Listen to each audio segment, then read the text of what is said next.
Antes de mais, seja bem-vindo, João Coutinho de Figueiredo. Obrigado por aceitar conversar comigo. Eu decidi também fazer uma entrevista e quis fazer uma entrevista ao João por um motivo muito simples, que é o seguinte. Quando a Iniciativa Liberal surgiu, principalmente depois das eleições legislativas de 2019, eu próprio não estava familiarizado com o conceito do liberalismo. E a primeira pergunta que eu gostava de colocar é a seguinte. Digamos assim, entre o conservadorismo e os caminhos da esquerda, onde é que nós podemos encontrar o liberal português? Bem, primeiro deixa-me dar-te um grande abraço e desejar sucesso para o projeto e dar também um abraço às pessoas que tiverem a ver isto e acabarem por ver isto, que espero que seja esclarecedor para todos. E depois na tua pergunta levantas até uma outra dúvida, que porque é que Portugal tem tão pouca exposição ao liberalismo e havia tão poucas pessoas que se assumiam como liberais, ou se quiseres para positiva, porque é que há tantas hoje em dia que de repente descobrem que sempre foram liberais, ou pelo menos um bom bocado liberais. E a razão, como tantas vezes acontece, é um bocadinho das circunstâncias da história e da forma como o sistema partidário se constituiu a seguir à Revolução do 25 de Abril. Porque, por motivos que depois podemos aprofundar se quiseres, na prática os partidos que se constituíram e que subsistiram depois do 25 de Abril, os chamados partidos do regime, todos eles viveram de um certo desvio ideológico que os tempos pós-revolucionários trouxeram para Portugal. Era muito difícil tu assumires-te, por exemplo, como sendo herdeiro de valores conservadores ou de direita em Portugal nessa altura. Portanto, todo o espectro político encostou-se inicialmente bastante à esquerda, ao ponto da nossa própria Constituição, ainda hoje ter no seu preâmbulo uma referência de que este país tem que obrigatoriamente caminhar para o socialismo. Portanto, são resquícios históricos, alguns têm mais importância, outros têm menos, mas no caso do espectro partidário teve essa importância grande. É que até há poucos anos, até ao aparecimento da Iniciativa Liberal, se quiseres, não havia um partido que se assumisse como liberal em todos os domínios da vida, desde logo na política, mas também na economia, nos costumes, na organização social, e isso tem a ver com o facto de que não foi evidente onde é que os liberais que o eram por formação se podiam encaixar no sistema partidário, e portanto é verdade que se encontram pessoas com tendências liberais em todos os partidos democráticos do espectro atual, mas não havia nenhum partido que os pudesse acolher enquanto liberais de corpo inteiro. E é estranho porque Portugal não tinha essa possibilidade, mas muitos países da Europa, nomeadamente aqueles com os quais nós gostaríamos de nos poder comparar, não só têm um, às vezes têm dois, e às vezes têm três partidos de inspiração liberal. Portanto, é as tendências liberais que já fazem partidos. Em Portugal demorou 40 e tal anos que o liberalismo, enquanto tronco ideológico, conseguisse justificar a existência de um partido. E foi quando um conjunto de pessoas percebeu que, no atual quadro partidário, isso não iria ser possível, que teria que aparecer alguém que se assumisse como liberal, de facto, com a vontade de pôr a liberdade individual acima de todos os valores nos vários domínios da vida. Tinha que aparecer alguém que defendesse isso, que a partir de 2016, com a Associação Liberal, e depois de 2017, com a Iniciativa Liberal, se constituiu um movimento e um partido para ser a casa de todos os liberais. E a verdade é que tínhamos razão, porque o crescimento que temos tido prova que há muitos liberais ainda, e quanto mais conhecidos formos, mais poderemos encontrar pessoas a quem podemos dizer és liberal e não sabias. Muito bem. Eu acho que isso responde um bocado à minha próxima pergunta, que era o seguinte, que é ser livre é ser liberal? Não é bem a mesma coisa. Acho que toda a gente tem a sensação que é melhor ser livre quando pensa em si próprio, mas um liberal diz que é melhor para todos se todos forem livres. Começar por si próprio, é a responsabilidade própria de garantir que ninguém interfere na nossa esfera de liberdade, mas lutar com a mesma paixão e com a mesma convicção pela liberdade dos outros. E essa é que é a verdadeira diferença do liberal. É que tendo uma perspectiva muito individual da forma como as sociedades se constroem, que são um conjunto de indivíduos e não é um conjunto de coletivos, é a perspectiva individual, mas a preocupação é social. As sociedades, do nosso ponto de vista, só se desenvolvem e só proporcionam oportunidades de realização às pessoas se cada um defender a sua liberdade e defender a liberdade dos outros com a mesma convicção. Com certeza. Agora, em tempos de pandemia e com a crise do SARS-CoV-2 e com confinamento e desconfinamento, sendo propositadamente ou não, sendo liberal ou não, ou tendo outras ideologias, falou-se muito da questão das liberdades individuais, daquilo que é ser livre e do desrespeitar ou não. Qual é que seria o limiar do desrespeito face às liberdades coletivas perante as decisões governativas? etc. O primeiro-ministro António Costa afirmou o seguinte: não tenho dúvida nenhuma de que esta crise foi o maior atestado de falhanços das visões neoliberais. E a minha pergunta é: foi um falhanço das e só das visões neoliberais? E se o João considera que o IEL é parte desta, ou faz parte da tal dita doutrina neoliberal? Há para já um conjunto de confusões e de inverdades nessa frase que eu vou tentar desfazer. Primeiro, a iniciativa liberal não se chama iniciativa neoliberal por um bom motivo. Não se revê no neoliberalismo tal como ele é descrito na doutrina e que é, sobretudo, como sabes, aliás, uma doutrina económica. Não se revê. Segundo, se é um fracasso de qualquer espécie de abordagem liberal à vida em sociedade, então eu pergunto porque é que são exatamente os países que sempre tiveram partidos liberais no poder ou têm uma predominância de ideais liberais a ser defendidos no espaço público, que melhor reagiram à pandemia. Terceiro, se Portugal tem essas falhanças todos dos atribuíveis aos liberais, como é que explica nos últimos 25 anos, 18 deles temos tido governos do Partido Socialista e nos poucos anos em que não foram governos do Partido Socialista foram em circunstâncias particularmente excepcionais que nem sequer se possam dizer que adotaram políticas que não eram socialistas. Foi na altura dos governos que não eram do Partido Socialista que se verificaram dos maiores aumentos de impostos da história de Portugal. Portanto, nessa frase está, no fundo, tudo aquilo que nós criticamos ao Primeiro-Ministro António Costa e ao Partido Socialista, que é a ideia de que são eles que podem controlar a narrativa. É praticamente o inverso que é verdade dessa frase. O que esta crise prova é que é o falhanço de um país que vive há tantas décadas com ideias socialistas e estatizantes que não foi capaz de ter os recursos e a capacidade própria para reagir à crise da melhor maneira. Foi da cultura socialista e de desresponsabilização que apareceu o conjunto de incompetências e de pessoas incompetentes à volta da gestão da pandemia do Covid, que fez com que Portugal andasse sempre a reboque dos acontecimentos, que tenha sido atribuído um milagre português que ninguém soube explicar, uma segunda vaga que ninguém soube dominar, o depois transformar-se no pior país do mundo que também ninguém soube explicar, tudo isto porque andaram basicamente atrás do vírus e nunca conseguiram tomar a dianteira. Porquê? Porque ninguém assume responsabilidades para essas decisões. Mas, se dizem que é numa altura de exceção que os liberais admitem um papel do Estado para conseguir compensar aqueles cujas atividades têm que ser encerradas ou cuja mobilidade tem que ser limitada exatamente por causa da pandemia, se é isso que estão a criticar, então eu pergunto, o que é que eu hei de criticar um Partido Socialista que defende o encerramento de fronteiras? Ou que as pessoas são obrigadas a trabalhar no SNS mesmo quando não querem? Ou que os preços devem ser controlados pelo Estado? Portanto, eu posso igualmente dizer que isto é um falhanço não só de todas as políticas do Partido Socialista nas últimas décadas, mas de todas as visões autoritárias da sociedade. Não vou fazer isso porque eu não sou demagogo como o Primeiro-Ministro António Costa.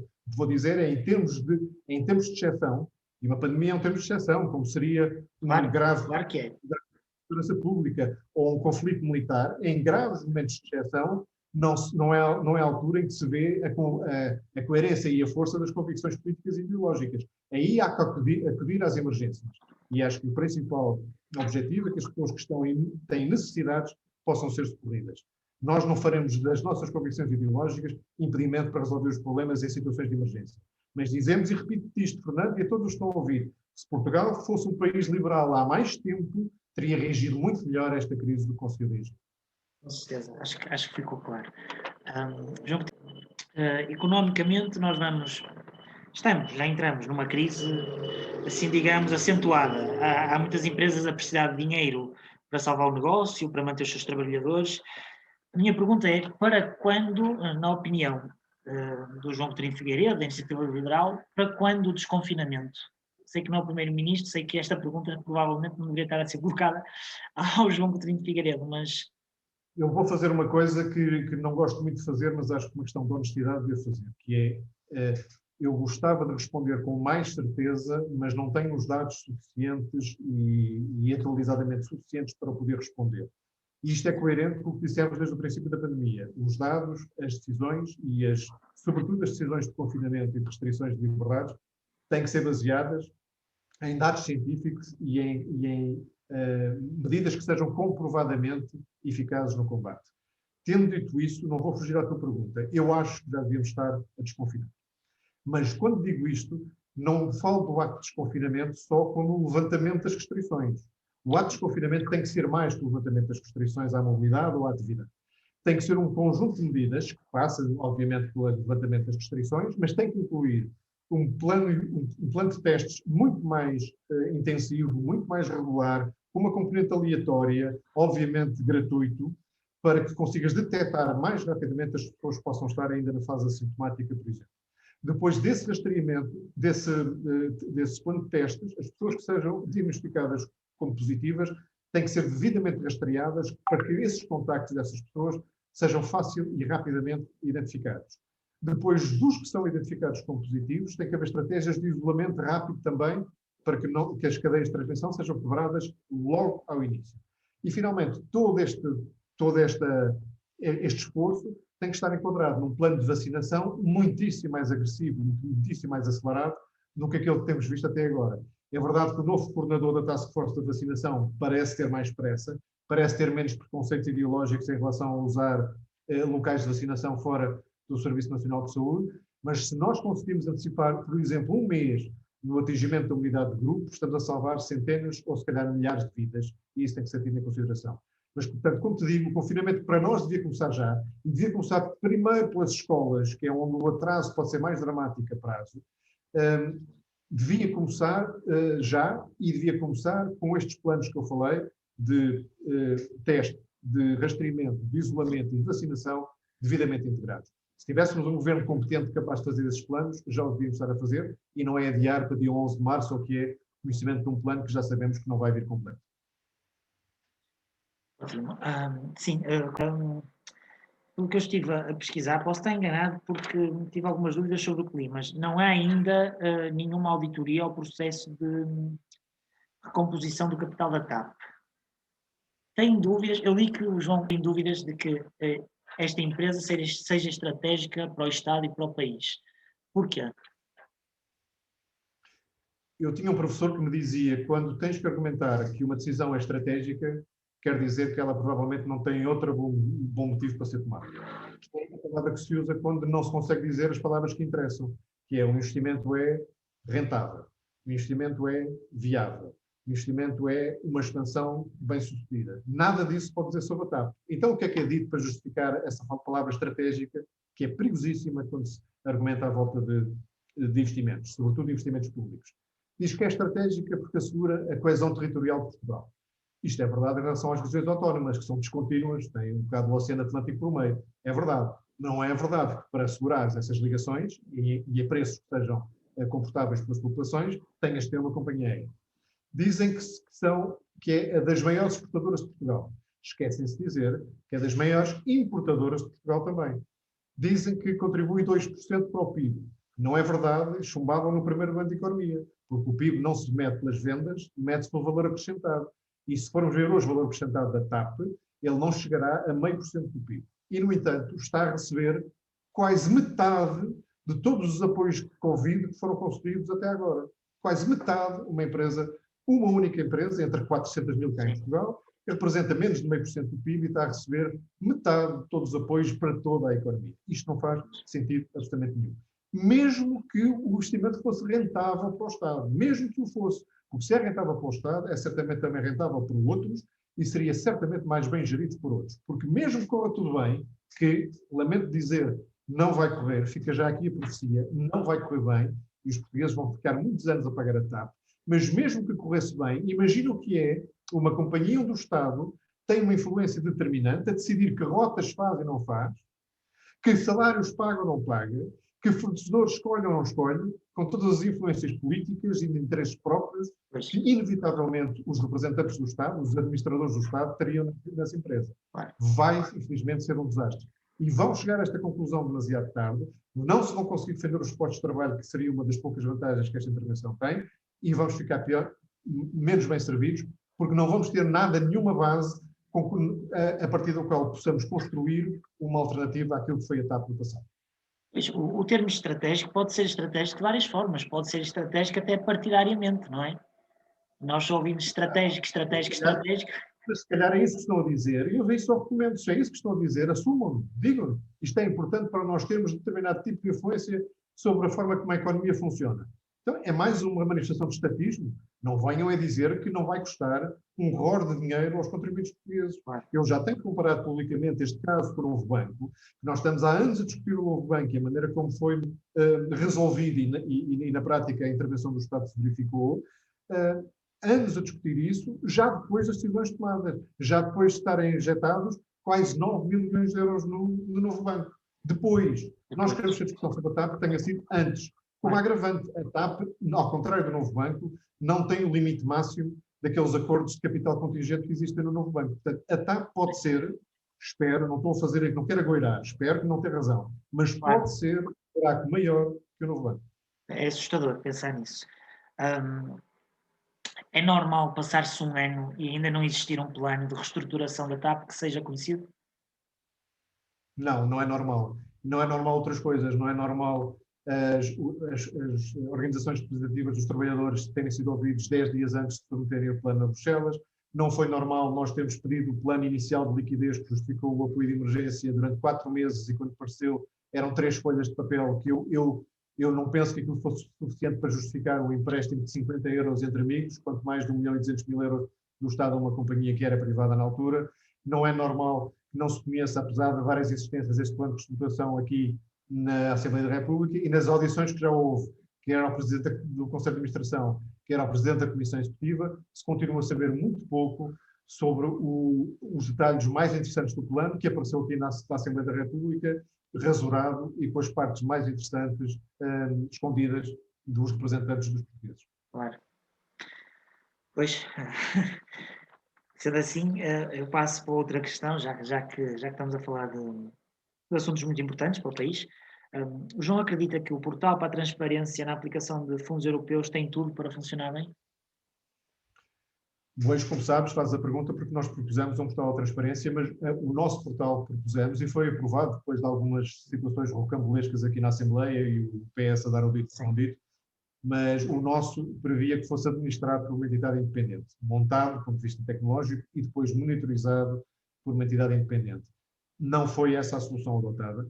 Apesar de tudo, houve evoluções do lado do governo que não vai usar, contrariamente ao que disse no início, a mesma base de acompanhamento dos fundos europeus que já existia para os quadros comunitários de apoio, aqueles que mudam de 7 em 7 anos, vai usar um modelo diferente, vai ter umas estruturas de missão para acompanhar, mas nós já sabemos como é que isto normalmente acontece. Começa-se com uma série de boas intenções, mas depois, na prática, se não for alimentado devidamente, e repara que as informações que nós queríamos que esse portal de transparência tivesse, incluíam não só as empresas que iam ser objetos de apoio, os montantes desse apoio, mas também os objetivos que estavam contratados para esse apoio e um acompanhamento em tempo real se os objetivos estavam a ser atingidos, os parceiros e fornecedores desses projetos, para sabermos se havia demasiada influência dos amigos nesses contratos que iam ser chorudos, e nada disso vai estar assegurado da forma como nós gostaríamos. Portanto, reconhecendo que a solução que vai ser adotada é um bocadinho melhor do que aquela que se preparavam para fazer no início, até por influência da nossa pressão, não vai ser aquilo que nós gostávamos que fosse, porque o escrutínio tem um valor em si próprio. Quando as pessoas sabem que estão a ser observadas e que há partidos como o nosso que vão fazer perguntas, quando sabem, sentem-se muito mais inibidos de dispor do dinheiro dos contribuintes como se fosse deles. Pois, às vezes os grandes partidos, no que toca à falta de escrutínio, parece que ao não praticarem, digamos, essa liberdade, ao não permitir a liberdade do escrutínio, parece que é difícil ser sério, estando num grande partido. Pois eu não posso falar por como é que se sente estando dentro de um grande partido, porque nunca estive. O que eu acho é que é o género de coisa, e talvez tenha que seja esse o sentido da tua pergunta, que se não houver partidos como o nosso e pessoas e organizações como há, felizmente há algumas, que chamam permanentemente a atenção para os abusos que se vão verificando, para os riscos que podem estar a ser tidos, por exemplo, agora na aplicação da chamada bazuca, se não houver pessoas a levantar a voz e a bater o pé, o sistema que tem estado instituído em Portugal de ninguém protestar, de ninguém se opor, de se instalar uma cultura de compadrio e de amiguismo dentro do Estado e muito à volta dos interesses do Partido Socialista, vai continuar e vai ser cada vez mais difícil de inverter. Portanto, uma das nossas funções é ser exatamente esse faroleiro, esse portador de alertas, para que essas situações não fiquem por denunciar. E nesse sentido, um escrutínio mais aberto, a possibilidade de olhar para as situações, contribui para que mais gente possa fazer esse alerta, mais gente possa transportar essa bandeira da aplicação correta e rentável dos dinheiros públicos. Porque o que vai acontecer, já aconteceu várias vezes em Portugal, é que se os dinheiros forem mal aplicados, e o risco é grande, porque o plano de recuperação e resiliência, tal como o plano de Costa Silva antes dele, e todos os planos públicos do passado, são uma mão cheia de prioridades pouco lógicas, pouco reprodutivas em termos económicos e em termos sociais, portanto vai acabar com o dinheiro gasto e uma montanha de dívida que as próximas gerações vão ter de pagar. Eu, que já sou uma geração um bocadinho diferente da tua, sinto responsabilidade de não te deixar esse ónus. E, portanto, se não depender disso, isso não irá acontecer. Obrigado. Eu acho que a conversa está a tomar um rumo interessante, porque a última pergunta que eu tenho para fazer vai mesmo no encontro um bocadinho ao que estivemos a falar, que é se o João Coutinho Figueiredo e o Iniciativa Liberal tivessem uma oportunidade de implementar 2 ou 3 medidas agora para Portugal, assim, com caráter de urgência, se fosse possível, que medidas é que seriam essas? Talvez 3, uma mais relacionada com a economia, outra mais relacionada com o Estado Social, outra mais relacionada com o funcionamento da máquina do Estado. Relativamente à economia, desagravamento e simplificação fiscal, claramente. Não só pelo custo económico que ele representa, os impostos são um custo económico, que impedem muitas boas ideias de avançar, mas porque a simplicidade do sistema fiscal não só diminui muitíssimo a evasão, como torna a máquina de cobrança muitíssimo mais eficaz. Portanto, essa claramente na área mais económica. Na área social, a introdução do princípio da liberdade de escolha, quer na educação, quer na saúde. Os sistemas educativos e sistemas de prestação de cuidados de saúde não têm que ser do Estado para prestarem bom serviço público aos cidadãos. E o facto dos cidadãos poderem escolher o hospital ou a escola a que recorrem ou a que inscrevem os seus filhos é fundamental para introduzir um feedback, se quiseres, uma opinião sobre a qualidade do serviço que estão a receber. Porque se eu for maltratado num hospital da minha área, eu não tenho alternativa. Eu sou obrigado a continuar a recorrer àquele hospital. Se puder recorrer a outro, com o mesmo custo para o Estado, e com o mesmo acesso universal e tendencialmente gratuito que hoje temos, e com as mesmas coberturas que hoje temos, aliás, podemos ir até um bocadinho mais além, mas contudo, para as pessoas é indiferente se entram no edifício que pertence ao Estado ou não pertence ao Estado. Se estão a ser tratados por um médico ou por um enfermeiro que é funcionário público ou não. Que as pessoas querem o seu problema de saúde resolvido ou querem que a educação dos seus filhos seja uma boa educação e os prepare para o futuro. E, portanto, introduzir liberdade de escolha, introduzir uma lógica mais concorrencial na prestação dos serviços públicos que não têm prestados pelo Estado, podem continuar a ser serviços públicos e ser prestados por privados em nome do Estado. Sim. Terceira grande área, o funcionamento da máquina estatal, máquina que governa tudo o que é o Estado, no fundo, e é introduzir com muito mais prevalência o princípio do mérito. Portanto, reintroduzir, não sei se é com base naquilo que foi o CIADAP ou outro sistema de avaliação de desempenho, sim, mas que todos os funcionários, tal como acontece na maior parte das empresas privadas, os funcionários públicos vejam a sua progressão de carreira, as suas progressões remuneratórias ligadas à qualidade do serviço que prestam e, no caso de serem serviços com interface com os cidadãos, que sejam os próprios cidadãos também a contribuir para essa avaliação. Quem trata bem os cidadãos deve progredir mais depressa do que aqueles que não o tratam. E tratar bem o cidadão não é só uma questão de simpatia, é efetivamente resolver o problema. Não, claro. É efetivamente fazê-lo depressa. É efetivamente fazê-lo sem usar as dificuldades para depois, eventualmente, vender as facilidades. Tudo isso faz parte da avaliação e um Estado que tivesse esta avaliação de mérito podia ser muito mais pequeno e muito mais competente. Com certeza. João, muito obrigado. É um gosto grande. Esta conversa. Desejos de muito sucesso para o teu podcast e um abraço grande. Até à próxima. Obrigado, um grande abraço. Bom trabalho. Com licença.